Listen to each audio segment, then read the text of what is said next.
आकाशवाणी संबलपुर जुहार आंचलिक खबर पढ़ुचन कृतांजलि त्रिपाठी। राज्य खूब जल्दी 16,000 शिक्षकों को नियुक्ति दिया बोली विद्यालय और गणशिक्षा मंत्री नित्यानंद गंड कहिछन। इटा हेले शिक्षक पदवी लगी रहितबार असंतोष दूर हेबा सेंता अनुसूचित जाति और जनजाति उन्नयन विभाग भिन्न भिन्न विद्यालय न खाली 2400 शिक्षक पद भी पूरण हेबा इथिर लगी नियुक्ति प्रक्रिया मूल होइछे बोली मंत्री श्री गंड कहिछन।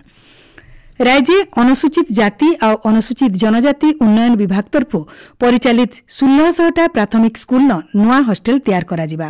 फी हॉस्टल बनाबार थी 2 कोटी टंका खर्चा हबा। पहला खेपे 301टा हॉस्टल के उन्नत करबार लगी कार्यादेश दिया जायछि। चलती आर्थिक बछरे नुआ 500टा प्राथमिक स्कूल हॉस्टल तैयार करा जिबा बोली विभागीय मंत्री नित्यानंद गंड कहिछन। राज्य 13 प्रकार विशेष करी अनुसूचित जनजाति समुदाय लोक माने राज्यर 1679टा गान रहुचन। ई गाँव मन को मुख्यमंत्री जनजाति जीविका मिशन और प्रधानमंत्री जनजाति आदिवासी न्याय महाअभियान थी सामिल कराजिबा बोली से कहिछन।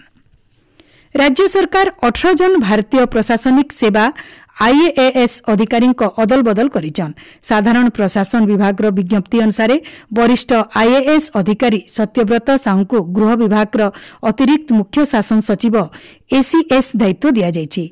इतार सहित परिवेश और जलवायु परिवर्तन विभाग अतिरिक्त दायित्व थी से रहिबे। इस्पात विभाग अतिरिक्त मुख्य शासन सचिव देवरंजन कुमार सिंह को राजस्व और विपर्यय परिचालना विभाग एसीएस पद थी अवस्थापित करा जायछि।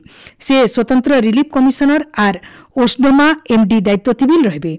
सचिन रामचंद्र जादव को उत्तरांचल, रूपारोशन साहू को दक्षिणांचल आर परमेश्वरन को केन्द्रांचल डिविजन राजस्व कमिशनर भावे नियुक्ति दिया जायछि।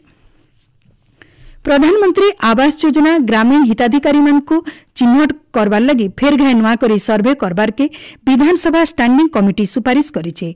पंचायत राज और पानीय जल विभाग स्टैंडिंग कमिटी कहिछे जे बिजु पक्का घर योजना, प्रधानमंत्री आवास योजना, ग्रामीण पीएम जनमन बागीर योजना थिले बिल पक्का घर पाइबार वंचित हिताधिकारी मान लगी नुआ सर्वे करा जाऊ। सेंता असंपूर्ण आवास कार्य के धारित समय भितरे शेष करबार लगी आउ निया हाथी आक्रमण आउ बढ़ीती घर हरैतिबा क्षतिग्रस्त को अंत्योदय गृह योजना थी जल्दी घर देबार के स्टैंडिंग कमिटी सुपारिश करिछन। मुख्यमंत्री मोहन चरण माझी चड़क मारबान लोक मृत्यु घटना ती गहिर दुख प्रकाश करबार सहित फी मृतकंकर परिवार पिछा 4 लाख टंका लेखा सहायता घोषणा करिछन।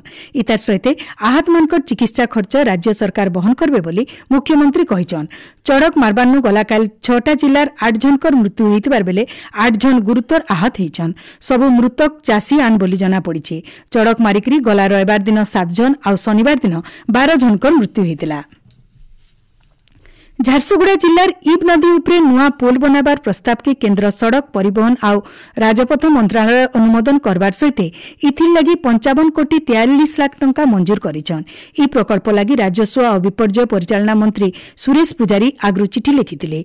पोल बनाबार काम जेते जल्दी हेबा मूल करबार के राजस्व मंत्री श्री पुजारी राजपथ अधिकारी मानकु कहिछन। भुवनेश्वर गोपबंधु प्रशासनिक एकाडेमी ठाने ओडिशा प्रशासनिक सेवा ओएएस अधिकारी शिक्षा निवेशकर नियुक्ति प्रशिक्षण कार्यक्रम के गलाकाल मुख्य शासन सचिव मनोज आहूजा उद्घाटन करिछन।